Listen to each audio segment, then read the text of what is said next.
नमस्कार भैया बहनों। पिछले वीडियो में हमने संसद के लोकसभा का अध्ययन किया था।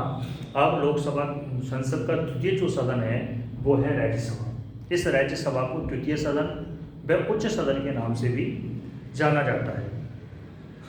वास्तविकता में लोकसभा संसद में जो लोकसभा के पास में जो शक्तियाँ होती हैं वो राज्यसभा के पास में नहीं होती हैं, परंतु इसकी उपयोगिता लोकसभा से ज़्यादा नहीं तो बराबर की है, क्योंकि लोकसभा जितना महत्व किसी विधेयक को बनाने में है उतना ही राज्यसभा को है। हालांकि कुछ शक्तियां ऐसी हैं जो लोकसभा को अधिक होती हैं और राज्यसभा को कम होती हैं। इस राज्यसभा में प्रतिनिधित्व राज्यों का किया जाता है।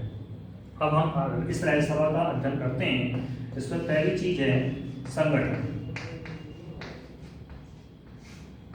राज्यसभा में अधिकतम जो सदस्य संख्या है वो हो सकती है 552।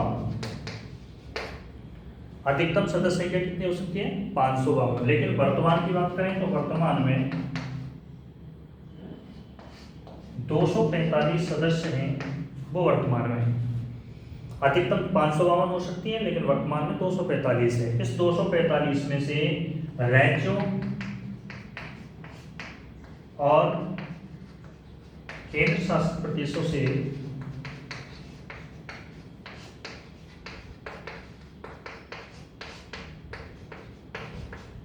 233 सदस्य और राष्ट्रपति के द्वारा 12 सदस्य, ऐसे हो जाते हैं 245। यानी राज्य और केंद्र शासित प्रदेशों से 233 सदस्य होंगे और राष्ट्रपति के द्वारा 12 सदस्यों को मनोनीत किया जाता है। और इस तरीके से राज्यसभा में जो संख्या होती है वो होती है 245। अब राष्ट्रपति के द्वारा ऐसे कौन से व्यक्ति होंगे जिनको मनोनीत किया जाता है? तो कला, विज्ञान, साहित्य, खेल, मनोरंजन, ऐसे क्षेत्रों में विशेष उल्लेखनीय काम करने वाले जो व्यक्ति होते हैं, ऐसे व्यक्तियों को राष्ट्रपति के द्वारा राज्यसभा में नॉमिनेट किया जाता है, नामांकित किया जाता है। ये तो हो गई इसकी सदस्य संख्या। अब इसका चुनाव, राज्यसभा का चुनाव कैसे होगा? राज्यसभा के चुनाव के लिए विधानसभाओं के जो जनप्रतिनिधि होते हैं, जनता के द्वारा जिन सभी राज्यों में जो विधानसभाओं के प्रतिनिधियों को चुना जाता है, वो प्रतिनिधि अपने में से जो राज्यसभा के सदस्य हैं उनको आमंत्रित करते हैं, नॉमिनेट करते हैं और वो चुनाव जीतने के बाद में राज्यसभा में पहुंचते हैं। अर्थात राज्यसभा के सदस्यों का चुनाव विधानसभाओं के निर्वाचित सदस्यों के द्वारा किया जाता है। इसके बाद इनका आता है कार्यकाल।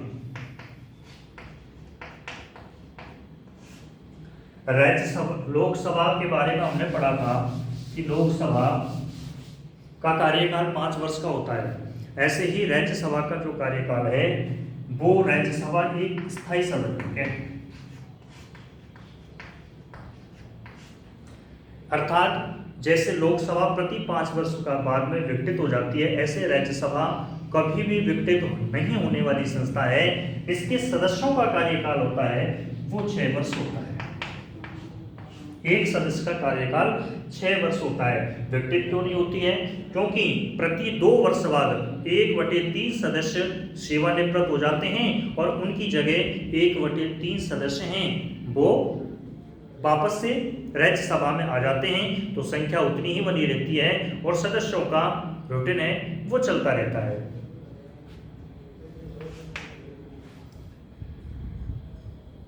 जैसे हम एक काल्पनिक उदाहरण के द्वारा समझते हैं कि 2020 में 20 सदस्य हैं, तो 2024 में भी 20, 2026 में भी 20, तो 2 से 6 तक 6 वर्ष हो गए। अब तो 2026 में 2026 में जब 20 आएंगे तो ये सदस्य हैं वो सेवानिवृत्त हो जाएंगे और 2028 में नए 20 आ जाएंगे। 2024 में ये सेवानिवृत्त हो जाएंगे और 2030 में वापस से 20 आ जाएंगे। अर्थात इनकी जो संख्या है, राज्यसभा की जो संख्या है वो यथावत बनी रहेगी। ऐसे ही हमने कक्षा 9 में एक उदाहरण दे रखा है, वो एक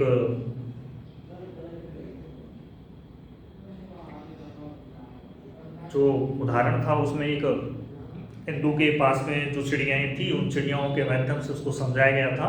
ऐसे ही उसके पास वो संख्याएं कम नहीं होती हैं, उसी तरीके से इनकी जो संख्या है वो यथावत बनी रहती हैं। फिर इसका जो चुनाव होता है वो होता है आनुपातिक प्रतिनिधित्व प्रणाली के द्वारा।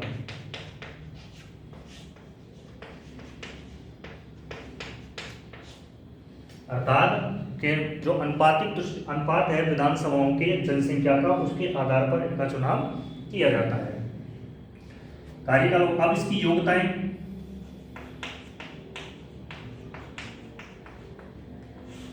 जैसे हमने लोकसभा की योग्यताएं पढ़ी थी तो मैंने उस समय आपको बताया था कि 3 योग्यताएं ऐसी होती हैं जो हर किसी में वो समान होंगी। इसमें पहली योग्यता है वह भारत का नागरिक होना चाहिए। दूसरी योग्यता है वह किसी भी न्यायपालिका के द्वारा दिवालिया और मानसिक विकृति का घोषित नहीं होना चाहिए। और तीसरी योग्यता थी कि वह किसी राज्य सरकार अथवा केंद्र सरकार के लाभ के पद पर कार्यरत ना हो। ऐसे किसी भी व्यक्ति को राज्यसभा का चुनाव लड़ने की अनुमति नहीं है। परंतु जो चौथी योग्यता थी कि उसकी उम्र में अंतर आता है, तो हमने लोकसभा की पढ़ी थी कि वहाँ 25 वर्ष उम्र रही है। ऐसे ही राज्यसभा के लिए कम से कम उसकी उम्र 30 वर्ष की हो। अर्थात 30 वर्ष से कम का व्यक्ति राज्यसभा का चुनाव नहीं लड़ सकता। 30 वर्ष के बाद में वो राज्यसभा का चुनाव लड़ने में सक्षम होता है।